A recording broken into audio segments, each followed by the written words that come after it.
Halo semuanya, apa kabar anak-anakku? Hari ini kita akan belajar pendidikan Pancasila.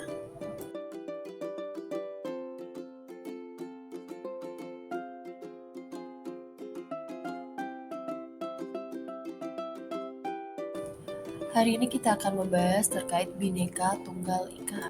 Tujuan pembelajaran hari ini adalah kalian dapat menjelaskan keberagaman dalam bingkai Bhinneka Tunggal Ika. Materi yang akan dipelajari pada hari ini adalah yang pertama, makna Bhinneka Tunggal Ika, yang kedua, keberagaman dalam masyarakat Indonesia, dan yang ketiga adalah pentingnya memahami keberagaman. Menurut kalian, gambar apakah ini? Dan pertanyaannya adalah, apa yang Anda ketahui tentang keberagaman? Dan bagaimana hubungan antara keberagaman bangsa Indonesia dan semboyan Bhinneka Tunggal Ika? Sejarah semboyan Bhinneka Tunggal Ika. Tentu Anda tidak asing ya dengan semboyan Bhinneka Tunggal Ika. Anda pasti pernah mendengar atau melihat tulisan semboyan tersebut.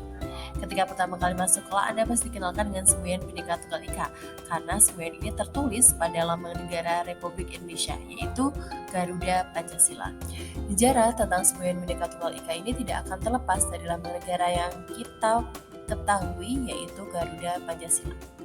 Dalam peraturan pemerintah atau PP nomor 66 tahun 1951, pasal 1 dijelaskan bahwasannya ada 3 bagian yang terdapat dalam lambang negara, yaitu yang pertama burung Garuda yang menengok dengan kepala menoleh lurus ke sebelah kanan. Yang kedua adalah perisai berupa jantung yang digantung dengan rantai pada leher Garuda.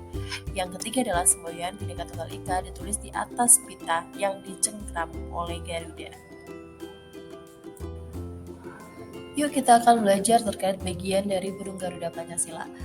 Garuda ini digunakan sebagai lambang negara kesatuan Republik Indonesia untuk menggambarkan bahwa Indonesia adalah bangsa yang besar dan negara yang kuat. Yang pertama, kepala menengok lurus ke sebelah kanan.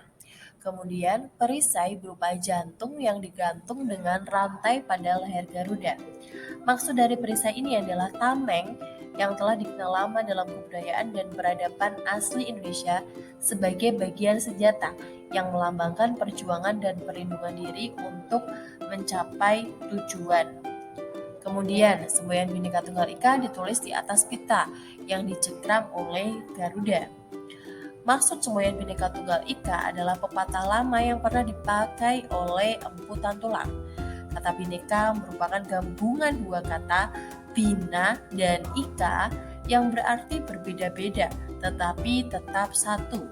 Sedangkan kata Tunggal Ika berarti bahwa pusparagam bangsa Indonesia merupakan satu kesatuan yang tak terpisahkan. Semboyan ini digunakan untuk menggambarkan persatuan dan kesatuan bangsa Indonesia.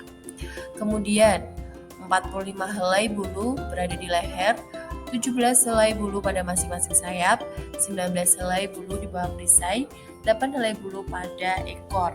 Yang dimaksud adalah itu merupakan waktu pengumbandangan proklamasi kemerdekaan Republik Indonesia, yakni 17 Agustus tahun 1945. Dari uraian di atas dapat kita simpulkan bahwa Bhinneka Tunggal Ika mengajarkan tentang pentingnya mengutamakan persatuan dan kesatuan bangsa dan menghargai, menghormati setiap perbedaan yang ada. Apa saja sih keberagaman pada masyarakat Indonesia? Ada banyak ya keberagaman di Indonesia, seperti adanya keberagaman suku, adat istiadat, budaya, agama yang berbeda pula.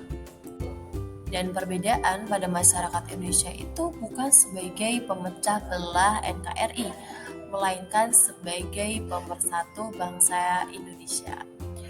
Dapat disimpulkan keberagaman itu adalah kondisi masyarakat yang diliputi perbedaan-perbedaan dalam berbagai bentuknya, baik ras, agama, dan kepercayaan, suku bangsa, adat istiadat, maupun latar belakang yang berbeda-beda. Pentingnya memahami keberagaman di Indonesia. Keberagaman atau keanekaragaman masyarakat Indonesia yang berbeda ini jangan dijadikan sebagai sumber konflik, tetapi justru sebagai kekayaan bangsa Indonesia, sehingga bisa membedakan mana bangsa Indonesia dan bangsa yang lainnya. Apa saja sikap yang harus dimiliki oleh bangsa Indonesia? Yang pertama adalah sikap saling menghormati.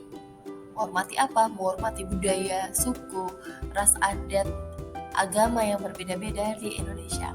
Kemudian adalah sikap toleransi dan menjunjung tinggi keutuhan bangsa di Indonesia. Yang ketiga adalah ikut melestarikan kebudayaan nasional. Karena kalau bukan kita yang melestarikan kebudayaan nasional, siapa lagi? Sekian penjelasan dari saya. Terima kasih. See you next time.